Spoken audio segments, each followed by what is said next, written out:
suatu penyakit peradangan pada jaringan hati yang menginfeksi sel hati yang akhirnya akan mengalami kerusakan sel hati itu sehingga tidak dapat berfungsi sebagaimana mestinya. Pencegahan yang paling utama itu adalah perilaku hidup bersih dan sehat. Rutin mencuci tangan. Vaksinasi hepatitis A ini merupakan metode pencegahan yang sangat penting. Dia memberikan perlindungan seumur hidup, suatu komplikasi atau tahap lanjut dari penyakit hepatitis B kronik. Sirosis hepatis ini akan muncul apabila hepatitis B tadi tidak ditangani dengan baik.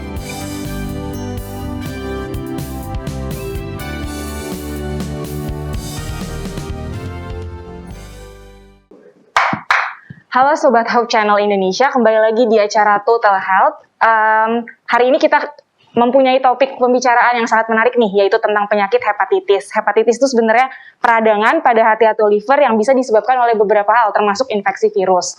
Nah, untuk lebih jelasnya lagi, nanti kita akan bahas bersama dokter di segmen selanjutnya.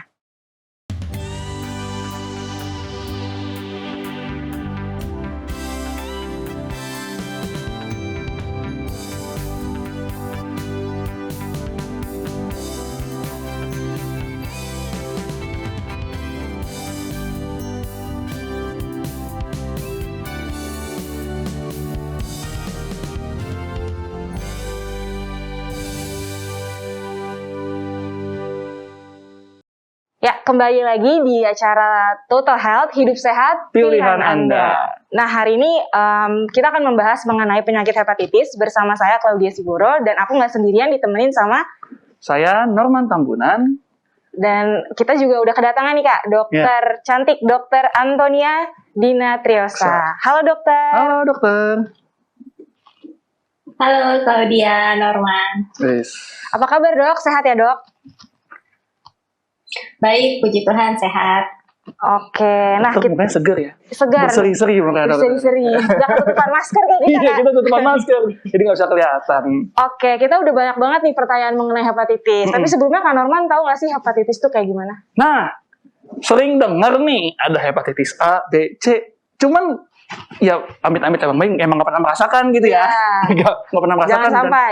Dan nggak pernah tahu ini lebih detailnya apa sih hepatitis gitu loh. Emang secapek itu ngurusnya ya gitu. Iya, dan ada banyak varian juga katanya. Nah, kita langsung tanya kali ya ke boleh langsung dokter, tanya ke dokter. Ya.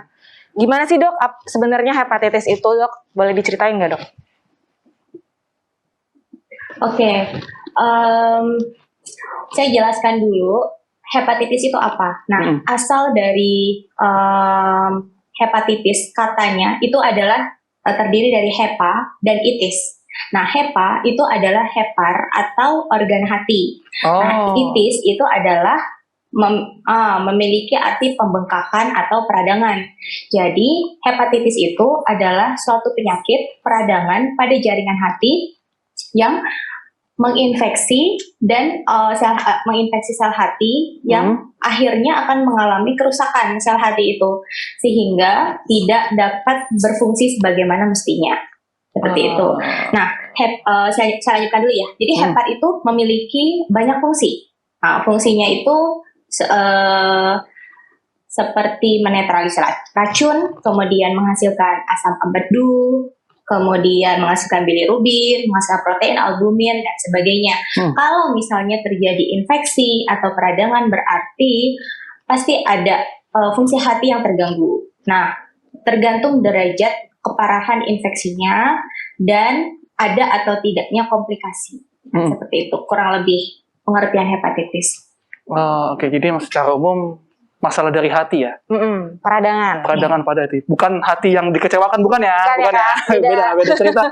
Tapi memang hati organ tubuh gitu ya. Nah, dok, kan biasanya kalau peradangan hati itu, ya umumnya nih kalau dengar dari teman-teman, ini mau karena minum alkohol contohnya gitu. Nah, apakah benar penyebabnya hanya minum alkohol atau ada yang lain gitu dok, yang membuat muncul si hepatitis ini? Oke, betul sebenarnya nggak salah kalau alkohol itu bisa menyebabkan peradangan pada hati, betul. Tapi secara garis besar banyak faktor yang menyebabkan hepatitis. Yang umum yang kita ketahui itu penyakit hepatitis disebabkan oleh virus. Nah, yang nantinya akan disebut dengan hepatitis virus. Nah, hepatitis juga bisa disebabkan karena selain virus juga bisa bakteri atau parasit. Lalu bisa juga karena konsumsi alkohol yang berlebihan. Nah, itu tadi yang disebut. Nah, nanti penyakitnya disebut dengan hepatitis alkoholik. Kemudian bisa juga karena konsumsi obat-obatan atau obat-obatan herbal gitu, kayak jamu. Karena kenapa? Karena kalau misalnya minum obat-obatan yang terlalu banyak, dia itu akan memaksa hati untuk bekerja 2 kali lipat. Sel-sel hatinya akhirnya membengkak dan akhirnya organnya juga ikut membengkak dan meradang. Lalu ada lagi nih, karena satu penyakit autoimun. Autoimun itu keadaan di mana terjadi gangguan imunitas pada tubuh kita yang seharusnya tubuh kita ini melawan bakteri dan kuman, tetapi malah merusak tubuh sendiri. Nah, merusak si sel hati itu. Nah, itu sebenarnya terjadi di beberapa orang yang mengalami penyakit autoimun. Jarang, tapi ada. Nah, tapi memang yang banyak yang diketahui masyarakat umum itu adalah hepatitis yang disebabkan oleh virus. Nah, jadi memang kebanyakan oleh virus, Dok, ya berarti memang ya? Iya, sumber masalah virus gitu. Terus Dok, kita kan dengar juga bahwa variannya banyak ya Dok, varian hepatitis. Nah, mungkin boleh di-share nih Dok, apa saja sih jenis-jenis varian hepatitis dan seberapa bahaya setiap varian hepatitis itu Dok? Oke, jadi di seluruh dunia sekarang sudah dikenal 6 jenis varian hepatitis virus. Jadi hepatitis virus A, hepatitis virus B, hepatitis virus C, hepatitis virus D, hepatitis virus E, dan yang sekarang yang terbaru itu sudah ditemukan hepatitis virus F. Waduh. Tetapi yang paling umum, iya baik sekali ya, yang paling umum, paling sering dibahas dan cukup banyak kasusnya di Indonesia itu hanya hepatitis A, B, dan C. Nah, antara hepatitis 1 dengan hepatitis lainnya tuh tidak berhubungan ya. Jadi bukan berarti kalau hepatitis A, misalnya orang terkena hepatitis A, lalu nanti stadium lanjutnya hepatitis B, lalu yang parah hepatitis C, bukan seperti itu. Karena itu nggak berhubungan, dia sendiri-sendiri. Nah, masing-masing juga punya kriteria sendiri dan penularannya juga berbeda. Nah, kalau hepatitis A, dia itu munculnya biasanya bersama dengan kejadian luar biasa, KLB, dan ditularkan secara fekal oral, ya, dan biasanya berhubungan dengan perilaku hidup bersih dan sehat. Dia bersifat akut, dan dapat sembuh sempurna, ya. Tetapi kalau hepatitis B dan C, dia ditularkan melalui cairan tubuh dan darah. Ya, hepatitis B dan C ini kadang disebut dengan silent killer. Ya, karena dia bisa menjadi kronis dan dapat menimbulkan sirosis dan akhirnya menjadi kanker hati. Kenapa silent killer? Karena biasanya pasien dengan hepatitis B itu dia tidak menimbulkan gejala.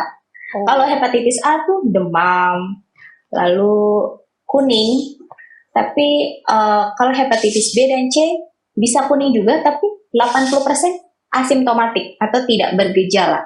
Dan dia bergejala ketika sudah kronik, jadi ketika sudah parah keluhannya. Nah, itu sudah masuk ke stadium lanjut. Seperti itu variannya dan seberapa parahnya. Wah, memang agak ngeri ya.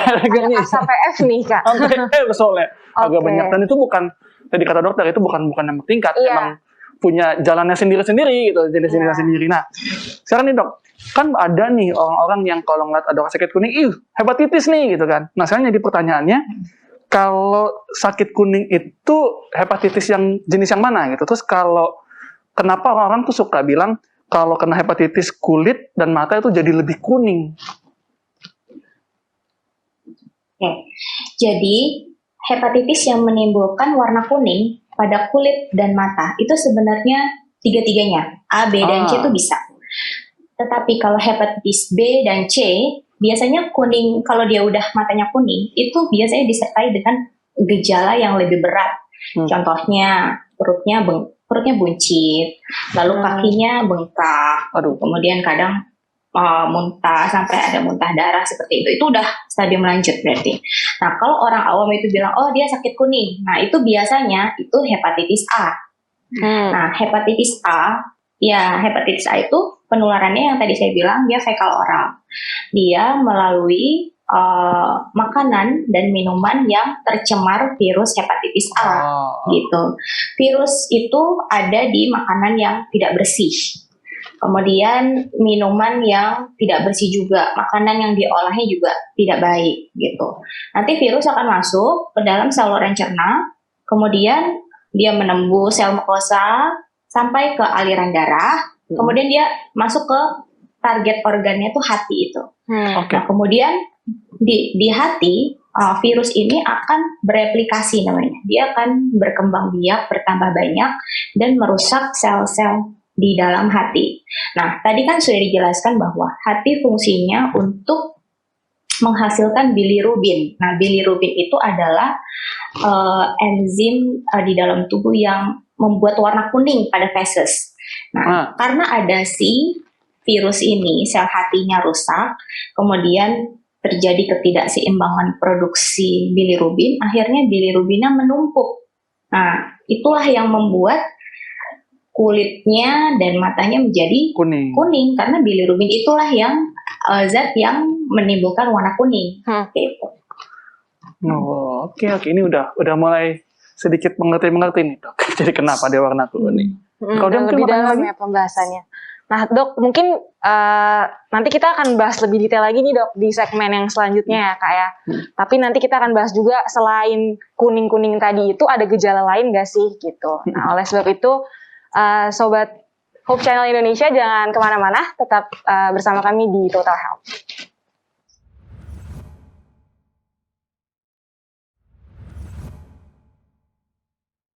Masih di Total Health, hidup sehat, pilihan Anda. Nah, sekarang tadi kan udah sama dokter udah dijelasin tuh mengenai apa yang menyebabkan jadi sakit kuning, maksudnya warna kuning di tubuhnya, matanya kuning, tangannya kuning gitu kan. Sekarang nih, Dok, ada pertanyaan selanjutnya, Dok. Kalau selain mata dan kulit yang jadi kuning, gejala lain ada nggak, Dok, yang timbul pada pasien yang kena hepatitis? Untuk penyakit hepatitis A, selain dia mata dan kulitnya warna kuning, gejala yang lainnya yang paling sering itu adalah demam.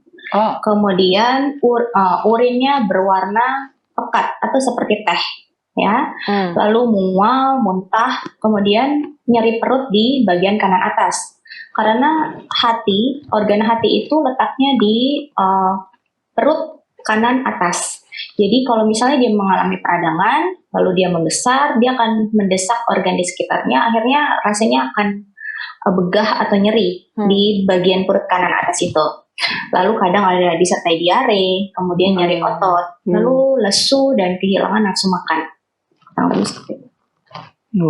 Jadi ini nih harus diperhatikan nih gejala-gejala nih, harus peka. Nah, kalau misalnya ngomong-ngomong soal hepatitis yang A dulu ya, Dok. Tadi kan udah sempat disinggung bahwa ada banyak nih tanda-tanda kita mengidap hepatitis A dan ada banyak faktor. Tapi gimana sih, Dok, cara kita mencegah supaya kita tidak terkena hepatitis A?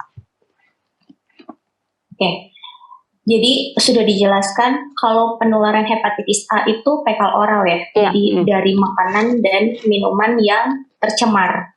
Jadi pencegahan yang paling utama itu adalah perilaku hidup bersih dan sehat.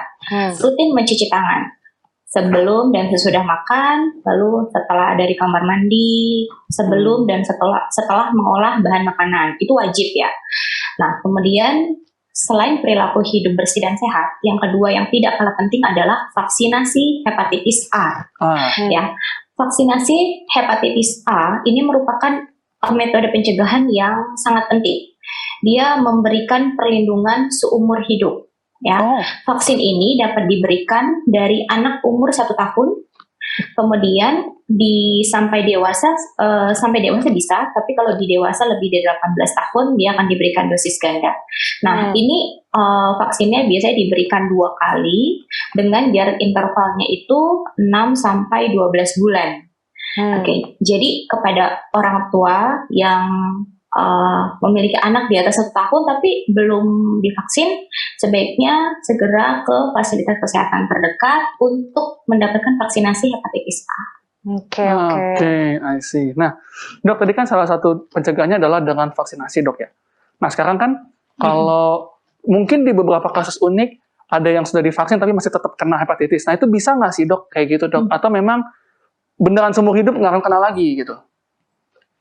Oh, jadi kalau misalnya divaksin artinya bukan berarti tidak bisa kena. Divaksin bisa kena tapi mencegah untuk komplikasi penyakitnya seperti itu. Tapi kalau misalnya sudah kena 1 kali untuk hepatitis A ya, jawabannya adalah tidak akan terkena lagi gitu. Karena kalau misalnya seseorang sudah sembuh dari hepatitis A, dia akan sembuh sempurna gitu. Kenapa?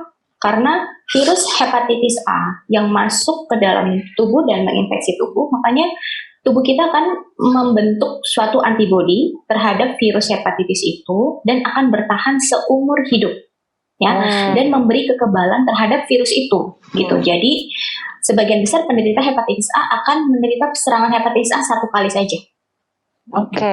Wah, ini menarik nih. Berarti memang kalau udah pernah kena, nggak akan pernah kena lagi gitu, Dok. Ya udah aman lah istilahnya.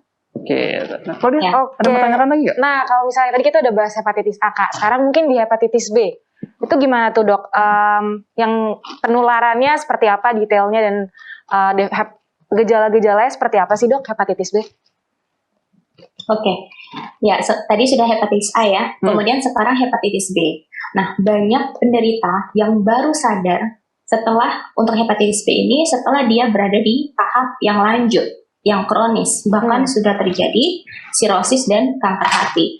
Nah, hepatitis B ini juga sama, dia adalah infeksi yang terjadi pada hati disebabkan oleh virus hepatitis B. Yang apabila tidak ditangani dengan baik, hepatitis B ini akan berkembang menjadi gagal hati, sirosis, kanker hati, dan akhirnya kematian. Seperti itu. Penularan ya. Penularan hepatitis B yang harus diingat adalah secara vertikal dan horizontal. Ya. Kalau secara vertikal itu artinya penularan dari ibu yang sedang hamil, tapi dia juga menderita hepatitis B. Gitu. Dia akan menularkan hepatitis B virus itu ke janinnya. Semakin tua kehamilannya, semakin besar kemungkinan tertularnya si janin itu. Jadi contoh trimester 1 ada kemungkinan untuk menularkan. Trimester 2 semakin meningkat. Trimester 3 pas sudah besar-besarnya itu hamilnya, dia resiko penularan itu sebanyak 67% dari ibu ke janinnya. Gitu. Itu kalau vertikal ya. Kalau horizontal, yang pertama berbagi jarum suntik. Saya nggak bosan-bosan kalau misalnya memberikan seminar kesehatan, ini haram ya. Kesehatan dan haram agama juga ya. Jadi berbagi jarum suntik, menggunakan alat suntik yang sudah terkontaminasi darah penderita hepatitis B, atau tindik seperti itu. Lalu kontak seksual berganti-ganti pasangan, berhubungan seksual tanpa alat pengaman. Termasuk di dalamnya penyimpangan ya, penyimpangan seksual. Lalu kontak dengan jarum suntik secara tidak sengaja, contohnya nakes ya, tenaga kesehatan, para medis yang sering berurusan dengan darah manusia. Lalu transfusi darah tanpa di screening ya sebelumnya, tapi sekarang sih udah jarang ya, tapi transfusi darah tanpa di screening itu memiliki faktor risiko yang tinggi sekali untuk menularkan hepatitis B. Lalu donor organ, kemudian berbagi alat sehari-hari, contohnya sikat gigi, alat cukur, gunting kuku, seperti itu. Jadi yang simple itu juga harus diperhatikan. Oh, gunting kuku juga termasuk ya berarti? Iya. Makanya suka banyak kasus kayak di salon gitu-gitu juga ya dok ya. Harus hati-hati, ya, alatnya harus steril. Iya, betul. Nah, dok, tadi kan kita udah bahas tuh mengenai apa yang dimaksud dengan hepatitis, penularannya. Nah, sekarang yang jadi pertanyaan selanjutnya adalah, biar kita tahu nih, hepatitis B itu udah tahu penularannya, nah sekarang gejala-gejalanya nih dok. Biar kita tahu, biar kita bisa aware kayak, oh ini kayaknya yang B nih gitu. Setidaknya, inilah, ketika dibawa ke dokter, sudah ada kelihatan tanda-tandanya seperti itu dok. Oke. Sebelumnya saya akan membahas dulu perjalanan penyakit dari virus itu masuk ke dalam tubuh sampai menimbulkan gejala ya. Jadi pada saat pertama kali seorang itu terpapar masuk virus hepatitis sampai timbul gejala, itu namanya masa inkubasi ya. Itu adalah lamanya 1 sampai 4 bulan. Ya, lalu setelah dia masuk, dia akan menimbulkan gejala. Nah, gejalanya itu ringan kalau hepatitis B. Dia flu-like syndrome, namanya juga virus ya, kayak virus influenza juga flu-like syndrome. Dia cuman demamnya juga demam ringan, lalu lemas, kemudian mual, nafsu makan berkurang, ya gitu aja. Kadang kita cuman ini paling kecapean aja, kita buat tidur misalnya gitu. Nah, kemudian ada juga tubuhnya udah mulai kuning ya. Ini untuk hepatitis B. Dia tubuhnya juga udah mulai kuning. Tapi masalahnya, pada pasien yang mengalami gejala itu cuma 10-20%. Jadi 80% sisanya itu nggak bergejala. Gitu. Nah, kemudian setelah timbul gejala, 2-10 minggu dari sejak timbul gejala, kalau dicek nih ya, diambil darah, kita ceknya namanya HBsAg. HBsAg-nya itu biasanya positif, ya kan, karena sudah ada virus di dalamnya. Kalau udah ketahuan, berarti bisa langsung dimulai terapi, ya. Setelah diberikan terapi yang baik, yang adekuat, didukung dengan daya tahan yang bagus juga, biasanya pasien ini sembuh spontan. Nah, permasalahannya nih, kalau misalnya ada timbul gejala, tapi diabaikan, nggak diperiksa. Nah, dia biasanya akan sembuh sendiri, tapi ternyata virus itu masih ada di dalam tubuh, gitu.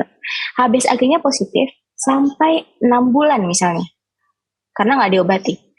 Maka pasien ini masuk ke dalam fase hepatitis B yang kronik.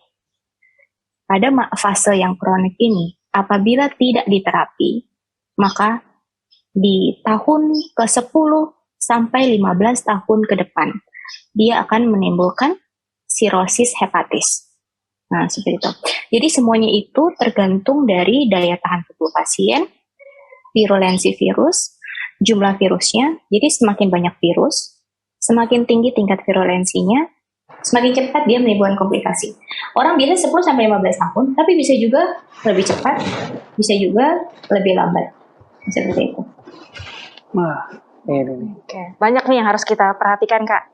Betul. Ini udah cukup banyak yang diperhatikan. Nah, dok, sebenarnya kita masih mau tanya-tanya nih dok, tapi sepertinya waktu kita untuk yang segmen ini sudah mulai berkedip-kedip. Jadi untuk sahabat Top Channel, jangan kemana-mana, tetap di Total Health.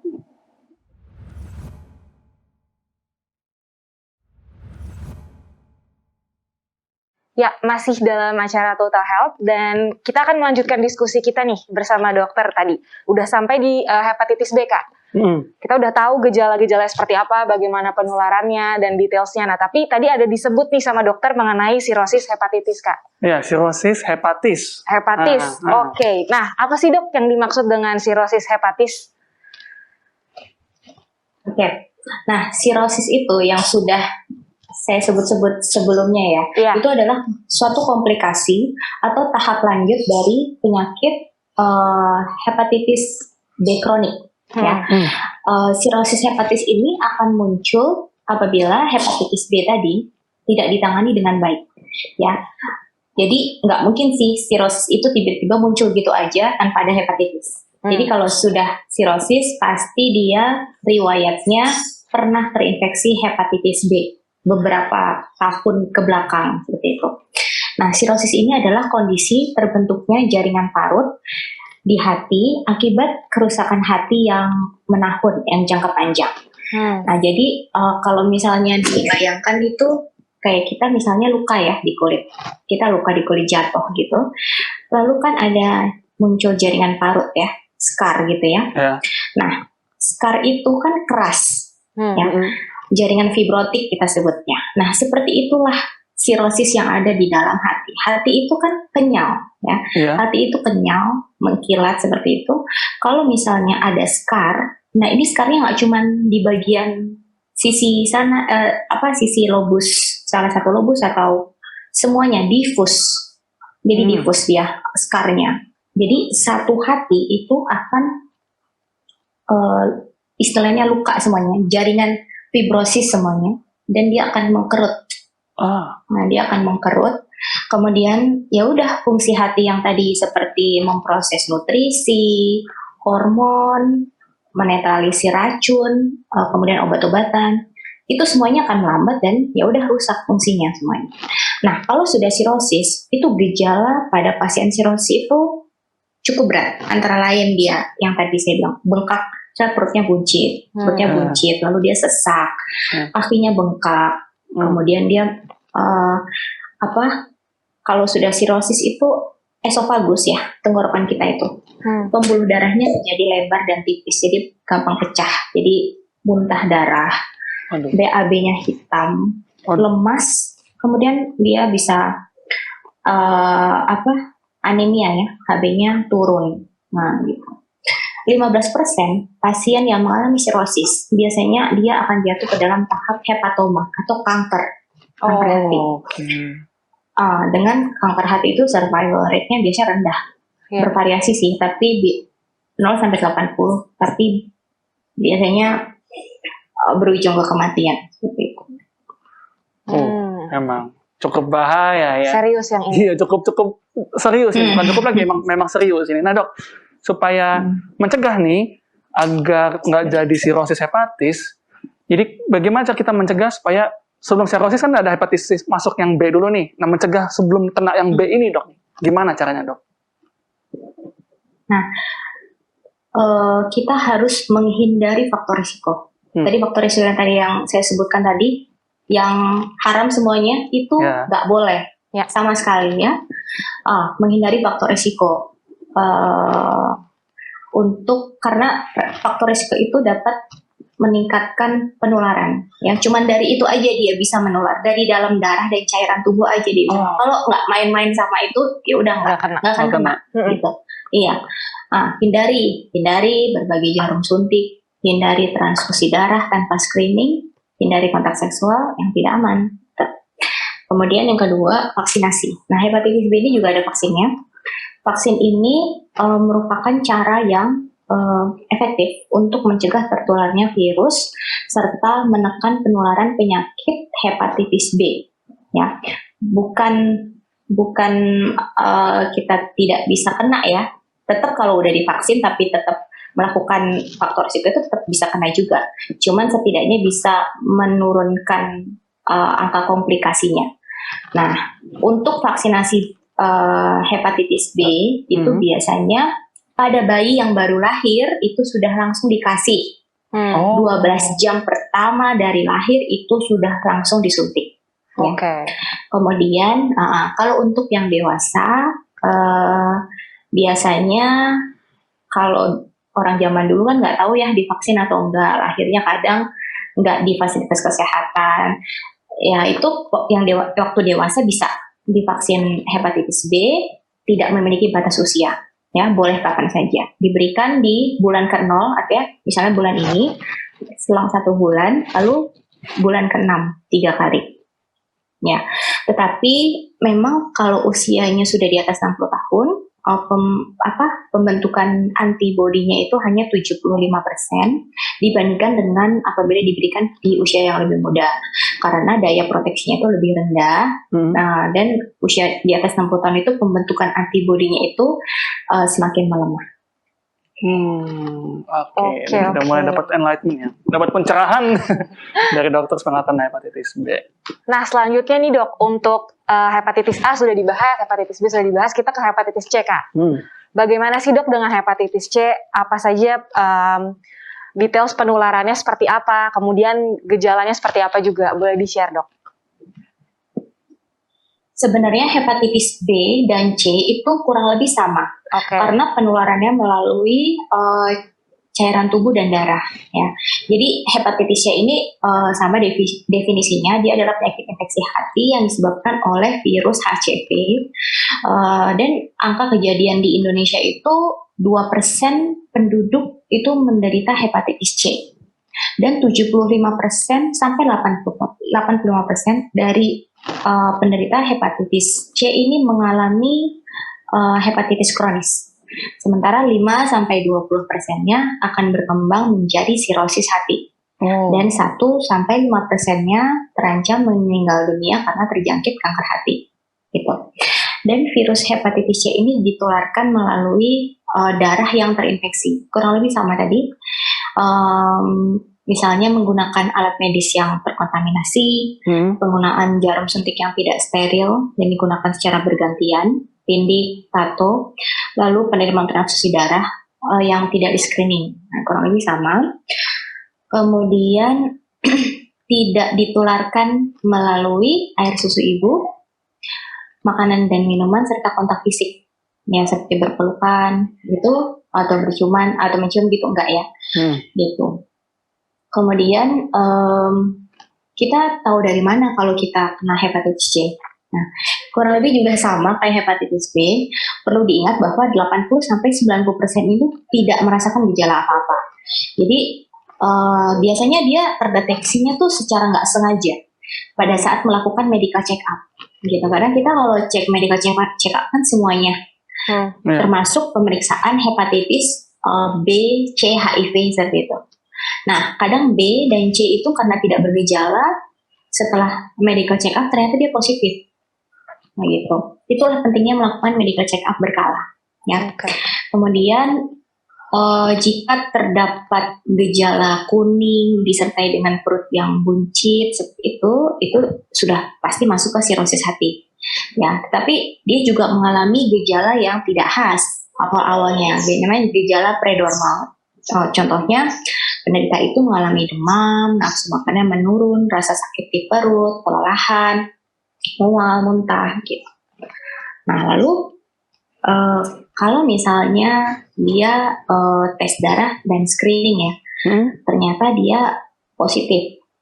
Nah jika hasilnya positif harus langsung konsultasi untuk mendapatkan informasi dia dapat dari mana, artinya dia resiko tingginya terinfeksinya dari mana, kemudian di mana bisa menjalankan tes hepatitis C, bagaimana cara mendapatkan pengobatannya, seperti itu.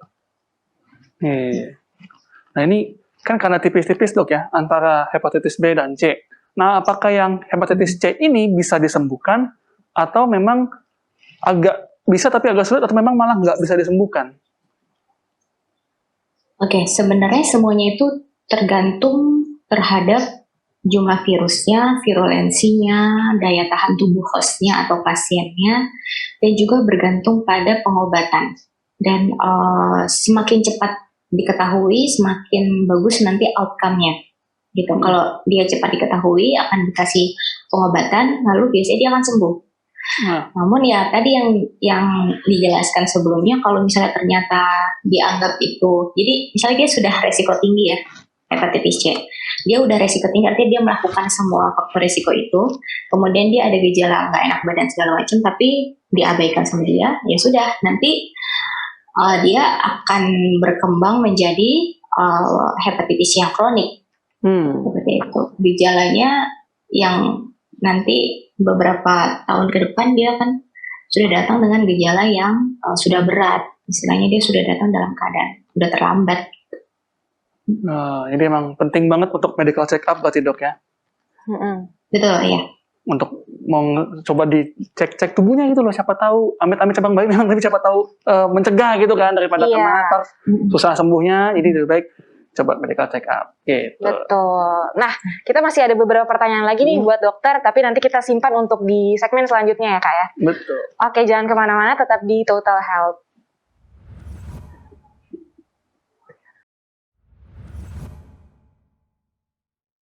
Kembali lagi di Total Health, hidup sehat, pilihan Anda. Nah, tadi kan kita udah dijelasin panjang kali lebar nih, Klau, sama dokternya nih. Dari hepatitis A, B, dan C. Nah, sayangnya ternyata di masyarakat tuh beredar rumor.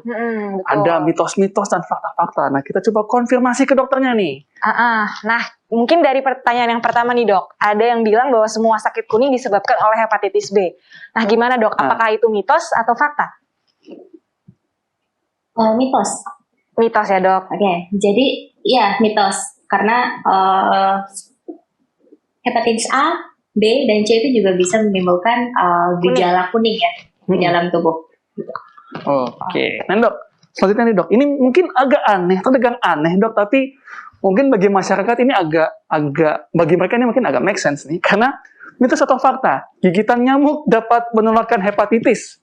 Nah, coba, Dok, bisa nggak tuh nyamuk gigit menularkan hepatitis? Mitos. Jadi nggak mungkin ya.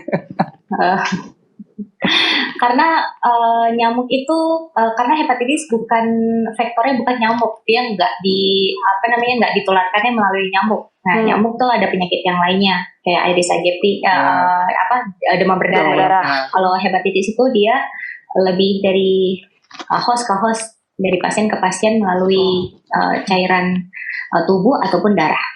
Nah, itu berarti nyamuk gak mungkin ya? Gak mungkin, jadi jangan salah ya. Jangan salah. Jangan karena nyamuk temannya ada sakit hepatitis dijauhin. Enggak gitu. Iya, jangan. Gitu. Terus nih, Dok, yang ketiga, Dok.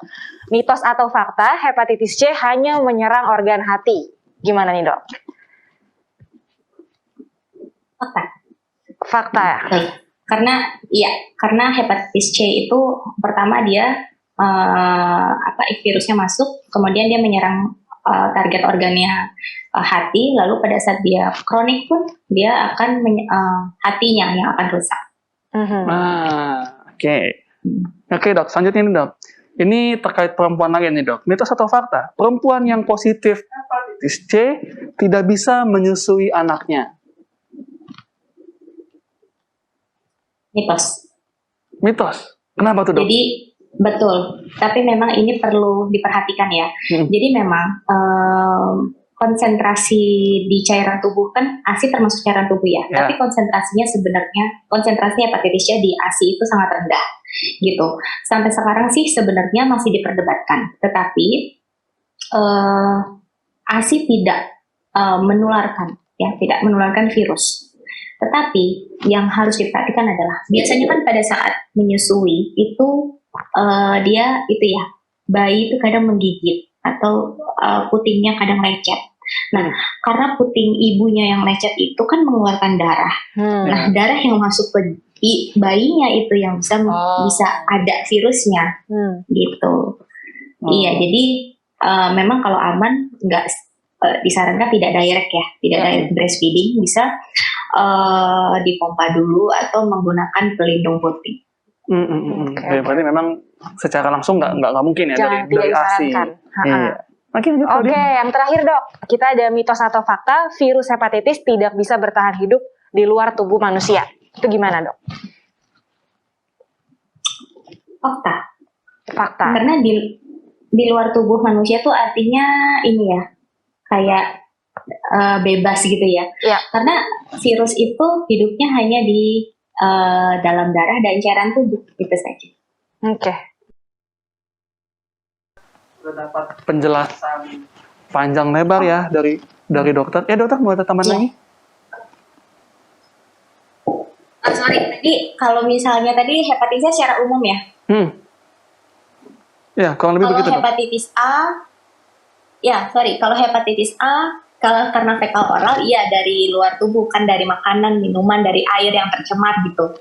Tapi kalau hepatitis B dan C itu tidak bisa, dia hanya aliran darah dan cairan tubuh. Nah, tadi kan dokter udah menjelaskan nih panjang kali lebar ya kalau ya sama kita hepatitis A, B, C, pencegahannya, bahkan mitos dan faktanya juga sudah mulai terjawab gitu oleh dokter Dian ini. Nah, sekarang dari dokter Dok, ini kalau boleh dokter berikan secara singkat tips untuk kita supaya terhindar dari hepatitis ini, Dok.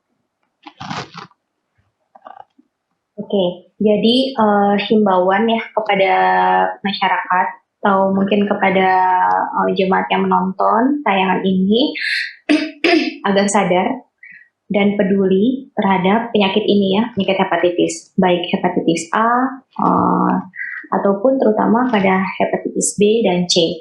Karena angka kejadian hepatitis ini semakin terus meningkat ya, semakin tahunnya di Indonesia.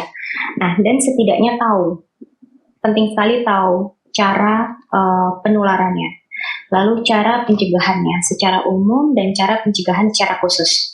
Kayak pencegahan umum seperti kita tahu bagaimana transmisi virus itu dapat menular. Dan untuk pencegahan khususnya itu yang paling penting adalah vaksinasi. Ya, jadi kalau bisa jangan ikut gerakan anti vaksin. Ya. Kemudian karena hanya itu yang bisa melindungi kita ya dari hepatitis A dan B. Juga seperti kita ketahui sampai sekarang ini belum ditemukan obat untuk stadium kronik. Jadi kalau sudah masuk ke dalam fase kronik biasanya tidak sembuh sempurna. Wah, menarik banget ya. Penting banget nih untuk diingat sama teman-teman semua. Nah, nggak kerasa nih Kak, kita udah sampai di penghujung sesi ya.